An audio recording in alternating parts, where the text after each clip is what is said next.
What do you make of Washington's chances to win a playoff game? You watched that game last night, two legit playoff teams. It sounded like a playoff atmosphere in Detroit. It was a well-played game between the two. Detroit ends up winning 34-31. But coming off that, what kind of chances do you give Washington to win a playoff game? 800-636-1067. You want to hop in on the MGM National Harbor listener lines. We got Smitty. Oh, Smitty. Oh man. Hey, Lynell, don't do me like that, man. No, we still boys. No, you come on, Smitty. We all right, man. Just make sure you make sure we get the address for you to send my spatula in. Yeah, nah. I got the gun in the holster this morning. I don't want no problem. What's up, Smitty? Hey, listen. I think y'all looking at this thing a little bit, half-heartedly, man. Listen, if I'm Detroit and I done won 13, 14 straight, and I'm headed into the playoffs, it's a couple of other teams that I would rather see coming in there than Jayden Daniels, Terry, B-Rob. I don't know if that's the team I'm going to want to face. Because here's the thing. Of course, Detroit is favored. They supposed to be. They should be. But here's the thing. If we go to Detroit and we get into a tight game with them, the pressure is on them, man. And that goes for Philly, too. Yeah. Because at the end of the day, in order for the Commanders to get to where we're trying to get to, whether it's the first playoff game, second, we're going to have a conversation with one of those teams eventually. I don't think they would want to see us as their first playoff game because we coming in banging on the door. Why we ain't got nothing to lose? Yeah, you know what I mean? Yeah, that's a good point. I like appreciate the phone call. Yeah, I see that perspective of it, Smitty, and I think that's maybe the glass half full approach is if you had to ask me, right, and maybe we can stretch this out to the AFC too, like the most dangerous playoff team in the NFC in terms of like who you don't want to see. I think Washington probably does fit that bill. Now, some people are going to make an argument for Minnesota just because of what they're able to do defensively. I think you can make a similar argument for, Arizona, depending on how they finish. The finish, though, to me, is what kind of makes that conversation real. If you come in, I don't care what you did the first 13 weeks. If you come in on a 2-game losing streak into the postseason, like how are you dangerous at that point? Well, and to his point, like you're looking through the teams that could potentially sneak into the back half here. You're looking at Green Bay, dangerous because of the quarterback. Yeah. Minnesota, the defense, like you said, scary.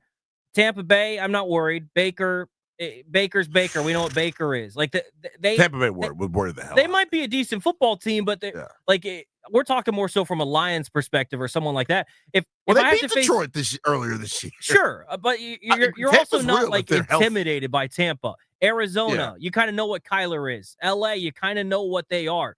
With Jayden, you have an idea, but has Jayden reached his peak yet? What happens if Jayden all of a sudden gets to his highest level in a wild card playoff game? He may not have reached his peak, but the offense has. Yeah, and the offense is a top 5 unit. I know it's against a lot of bad football teams. Correct. But what happens if you combine the offense playing well? We're just playing devil's advocate here. I'm not saying this happens. But what happens if the offense plays incredibly well? Terry has one of his better games of the year. B-Rob's able to run the football. They get things going. And Jayden plays his best game of the year. You don't know what Jayden can be yet. We don't know yet. We've seen him be spectacular. What if he just goes out there and plays even better than we think? So this is my thing about where my playoff reservations come with this team. It's not about the offense. Exactly right. I mean, defensively, like they're still not as formidable of a unit as they should be. Now, the addition of Marshawn Lattimore obviously adds another layer to what you can be.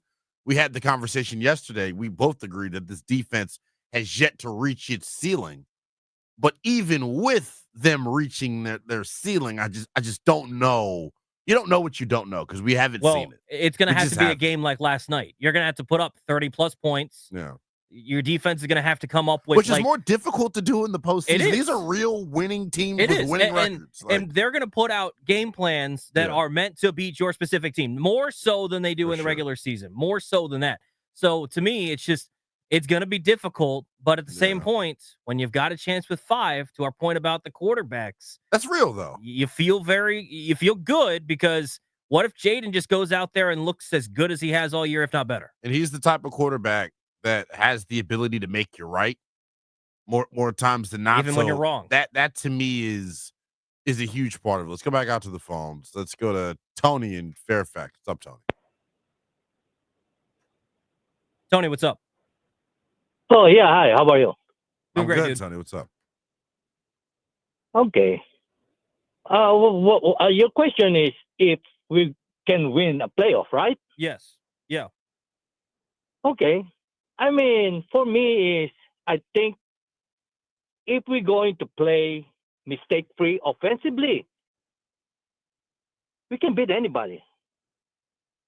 Because we have some games that we never punted. If we can play like that, I think we can beat anybody. And our defense, make 2 stops. That's it. Yeah, and I think your point here is correct, that they have to play mistake-free on the offensive side of the ball. That's kind of what we were talking about. It's efficient and no turnovers. That's kind of how they've built their offense all year. Efficient and no turnovers. And the key there is, if you can do that and you can put it in the paint versus settling for field goals, and you put up 35, your defense just has to come up with literally a pair of stops or a couple of red zone stops where they settle for field goals, and all of a sudden you might find yourself on top. So I think your point is sound. Yeah, because really, realistically, as a Redskin or Commanders fans, we already exceeded the expectation. But Absolutely. Because we started so good, we asked for more. But like I said, the way I see it, the way they're playing, and I think those bad games of Daniels help him to really, mature to those kind of games, because he's going to face a lot of adversity. For sure. Yeah, for absolutely. sure. Tony, we appreciate the call, bro. Appreciate the call, man. Yeah, I think when you look at it, though, I think he is right that, the team has exceeded expectations, back to, that point as well.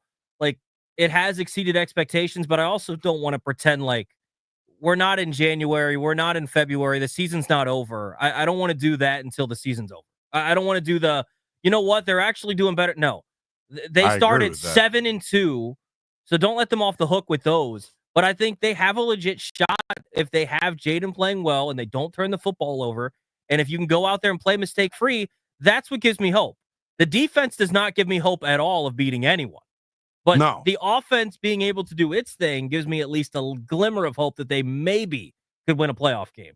Yeah, that's their best shot to me, is potentially outscoring someone. You mentioned the quarterbacks in the conference and how that would shake up. I think realistically, of the teams that are currently seeded in the playoffs, Jayden's probably the second best guy that I'd want to have. I mean, even looking at Detroit at the top, Jared Goff. Well, Jared Goff's the most insulated quarterback in the NFL, so I think he's not really asked to do much. That's why I said I'd go probably 2. In a vacuum? In a vacuum, give me number 5 over Jared Goff.